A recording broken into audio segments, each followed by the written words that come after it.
Let's go to our hot topics now. 2 US politicians are now urging our Prime Minister to prioritise visiting the White House to meet Donald Trump face-to-face and ease strains on our alliance. The senior legislators, a Democrat and a Republican, say the President values one-on-one interactions, and a visit from Anthony Albanese would be a great gesture that would, quote, go over very well. It comes as our Foreign Minister Penny Wong plans to fly to Washington DC this week to meet with her American counterpart. For their take, let's bring in Social Services Minister Tanya Plibersek and Nationals MP Barnaby Joyce. Good morning, Tanya.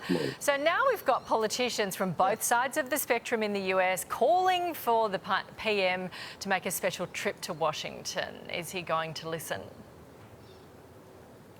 Yeah, well, I'm sure the Prime Minister's very much looking forward to it. We're awaiting confirmation of a suitable time, and I'm sure when that confirmation comes through, the Prime Minister will be very happy to visit Washington. He's had a number of calls with President Trump.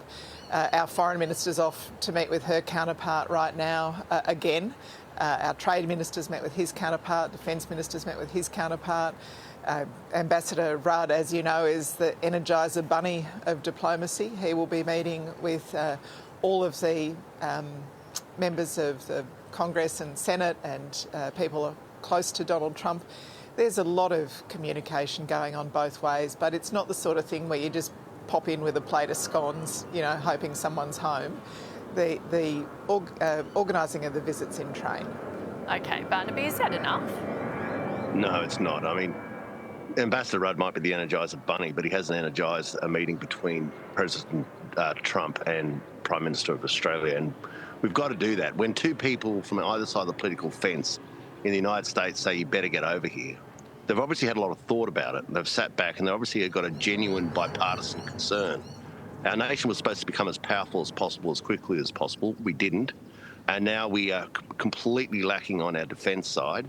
And this is incredibly important to the, basically to the sovereignty of Australia, that we have the capacity of an agreement that underwrites that. We haven't.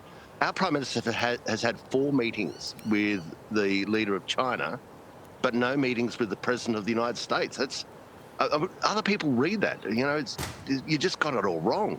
Tanya, was it telling on Friday? I noticed that the White House press secretary said if our NATO allies can lift spending on defence, our friends in the Indo-Pacific region can do as well. Is that sort of saying what President Trump is going to say if he does meet with Albanese anytime soon?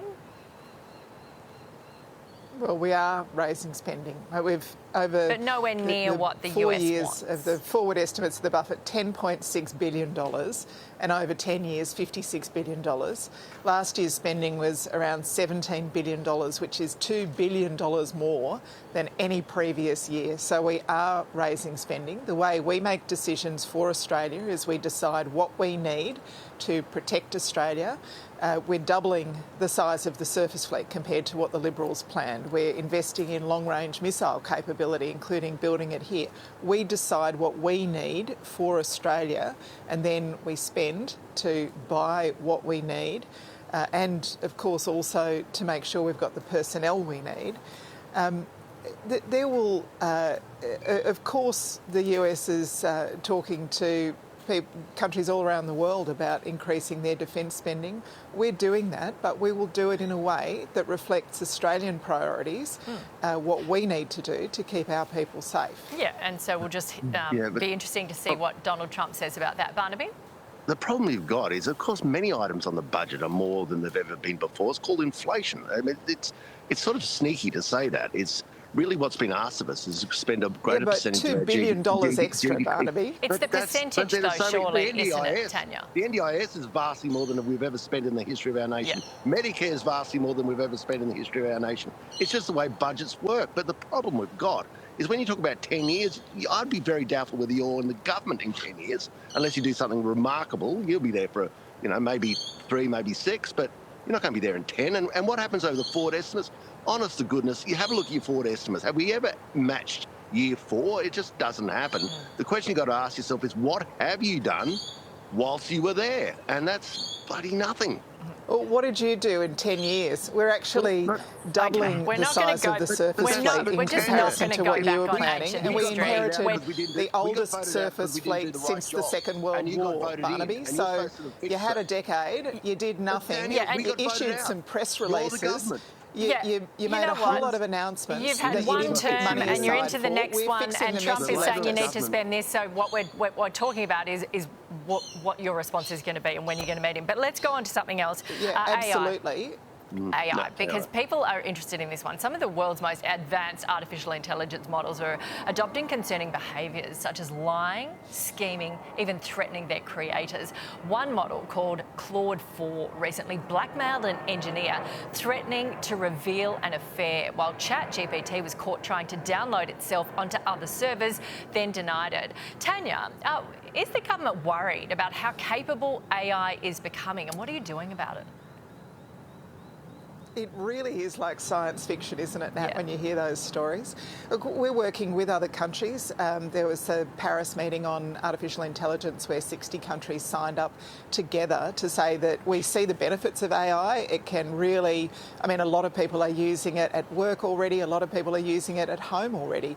It has enormous benefits, lots of jobs. There's 650 companies that are in this area in Australia. We can get a lot of benefit from it, but we have to make sure that it is being used in a way that is beneficial for humanity. So that work's been going on internationally. We've set up an AI expert group here in Australia to guide our domestic use of AI and guide the government in making sure that we've got the right sort of guardrails here in Australia. There's already a voluntary code that companies should be checking out because it does give them guidance about how they can safely use AI in their businesses.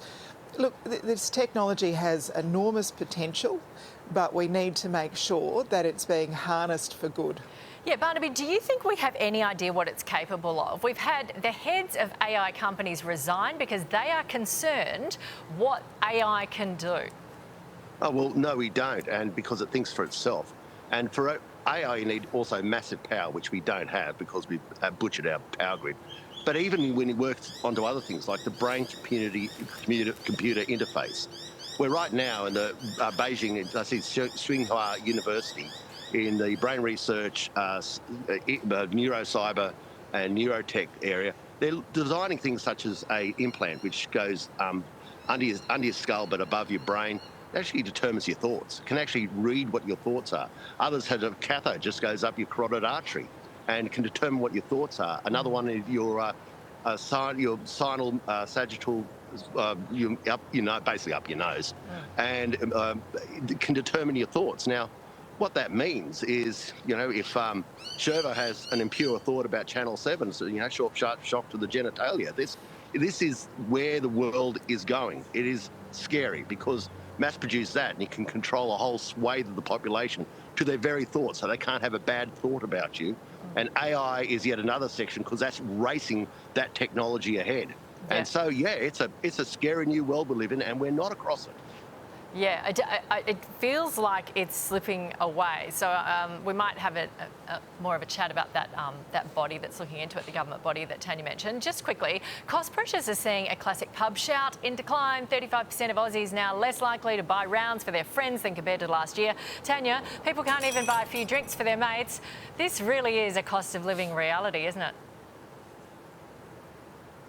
Well, I think a lot of young people are saying, shouting 6 or 8 or 10 people at a table is probably a bit much for the wallet. But tomorrow is the 1st of July and tomorrow wages go up, superannuation goes up, paid parental leave becomes more generous. We've got the $10,000 apprentice sign-on bonus, paid prac for teaching, nursing and midwifery students, more investment in women's health like longer consultations for menopause, cheaper batteries for your home if you've got solar on the roof. There's a bunch of other stuff happening on the 1st of July because as a government we know that we want to take a bit of pressure off Australians. Yeah, Barnaby, what's your reaction? Do you shout? Well, no, yeah, I do. But none of those things that Tanya just mentioned is going to bring down the price of beer, because I think you'll find that excise also goes up.